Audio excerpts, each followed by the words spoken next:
Hi there and welcome. Today we are going to talk about the lesson that I have learned this year.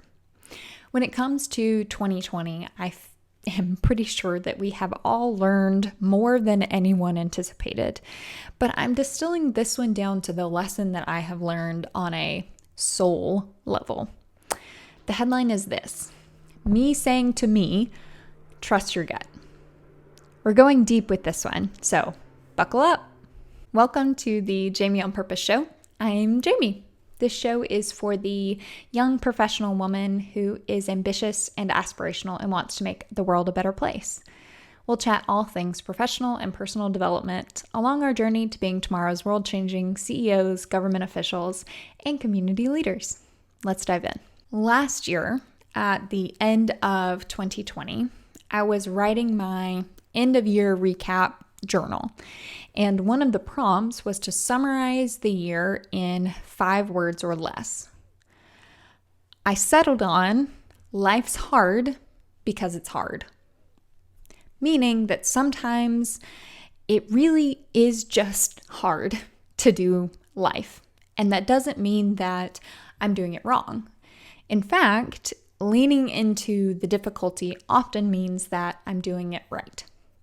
2019 was a very difficult year personally, and 2020 has been a very difficult year for absolutely everyone. So having learned that lesson the year before was really important for me.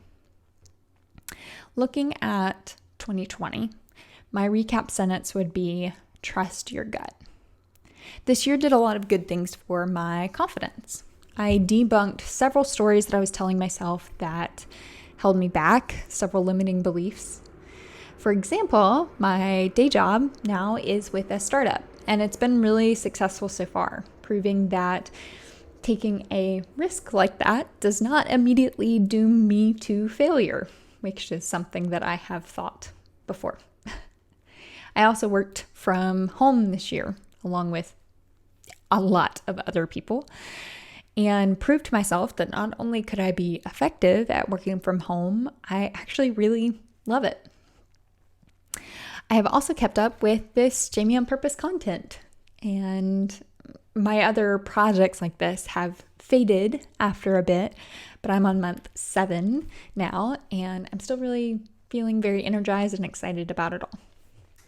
Despite, or perhaps because of this being a year from hell, in so many ways, the COVID virus, the never-ending natural disasters, the murder of Black men and women by police, the election drama, I feel healthier and stronger and more solid than ever in my values and in the life that I've chosen for myself. A major part of that is that this year I have actively worked to develop a practice of trusting myself. I call it a practice because it has truly become something that I have to work at every single day. At least for the foreseeable future, I am on the journey of getting better at trusting my own instincts and intuition and feelings. I am nowhere near the destination. I had some inklings of this notion earlier in the year, but it hit a whole new level when I read Untamed by Glennon Doyle.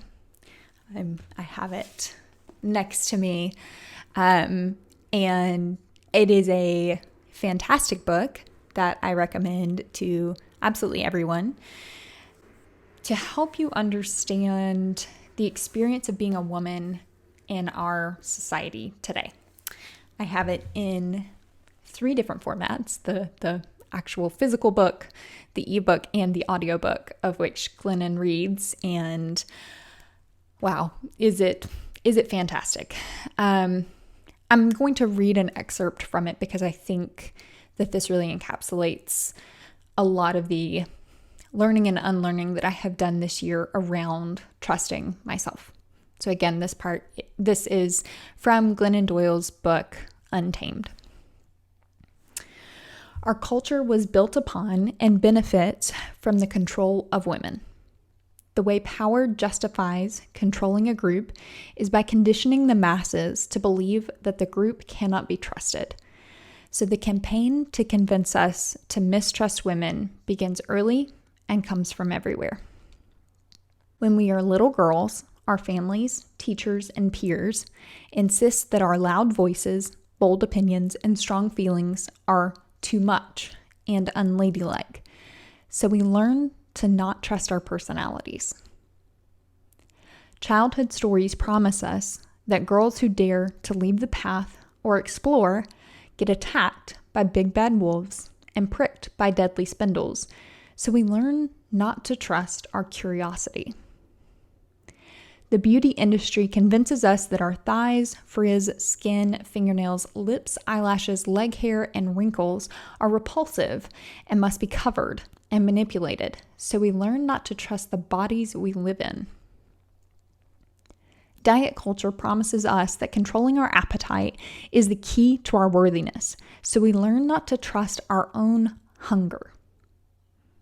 Politicians insist that our judgment about our bodies and our futures cannot be trusted, so our own reproductive systems must be controlled by lawmakers we don't know in places we've never been. The legal system proves to us again and again that even our own memories and experiences will not be trusted. If 20 women come forward and say, "He did it," and he says, "No, I didn't," they will believe him while discounting and maligning us every damn time. And religion, sweet Jesus, the lesson of Adam and Eve, the first formative story I was told about God and a woman was this: when a woman wants more, she defies God, betrays her partner, curses her family, and destroys the world. We weren't born distrusting and fearing ourselves. This was part of our taming. We were taught to believe that who we are in our natural state is bad and dangerous. They convinced us to be afraid of ourselves, so we do not honor our own bodies. Curiosity, hunger, judgment, experience, or ambition. Instead, we lock away our true selves. Women who are best at this disappearing act earn the highest praise. She is so selfless. Can you imagine the epitome of womanhood is to lose oneself completely? That is the end goal of every patriarchal culture, because a very effective way to control women is to convince women to control themselves. Whew. Damn. When I read that the first time, because I was listening to the audiobook first, so when I heard Glennon read this part, it resonated with me, but mostly on a cerebral level. I could think back through my life and see these moments where this was my experience. But it wasn't until months later of paying attention to this narrative that I realized how deeply ingrained it was in my own internal dialogue. At first, it only happened in retrospect. Something would go sideways, say at work, and I would think, well, I knew that was a risk. I thought about that scenario. I just didn't bring it up. Why didn't I bring it up? And the answer was, I wasn't sure about it. And I didn't trust my instincts. And I assumed that if it was a real issue, someone else would bring it up. But by paying attention, I was able to see a pattern. I was having instincts that were dead on.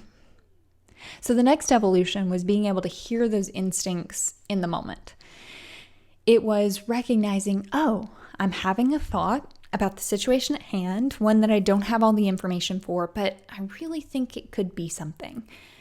It's a notion, a subtle shift in my energy, the tiniest light bulb illuminated from a fresh electrical current. It's not loud, or perhaps it has been conditioned to be quiet. So I had to listen very hard just to hear it and acknowledge it.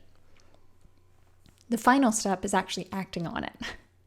So trusting myself enough to say the thought out loud to a group of people, or to take the the action of validating the scenario myself.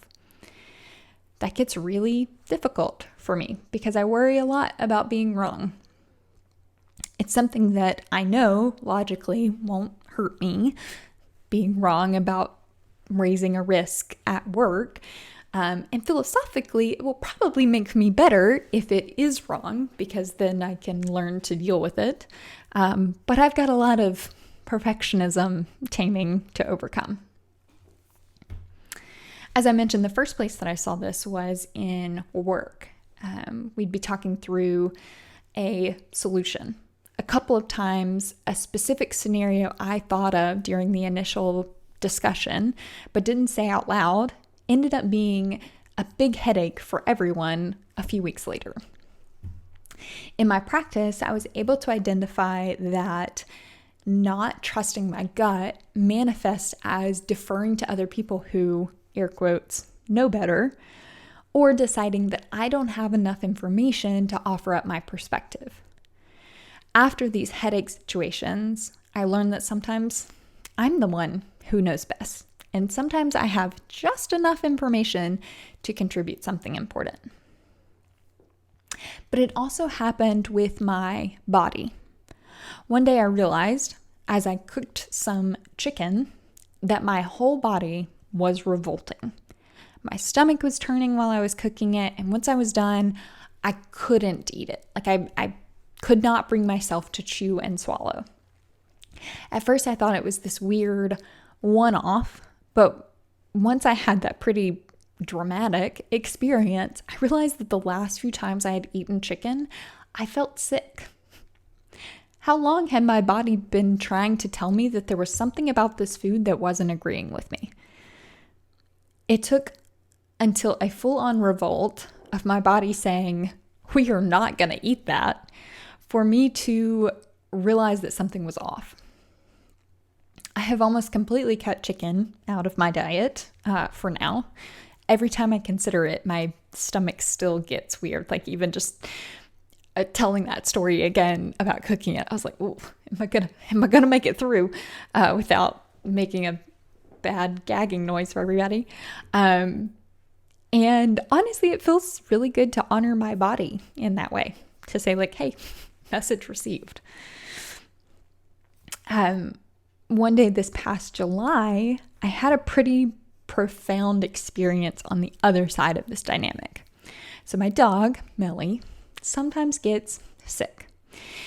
It's a very distinct gagging noise that she does that's typically the indicator that she needs to go outside.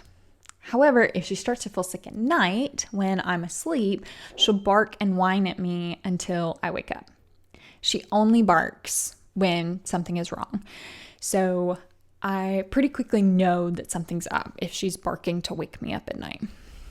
So this time in July when it happened, I willingly hopped out of bed, leashed her up, took her outside, and she started to eat some grass, which is what she does that makes her feel better.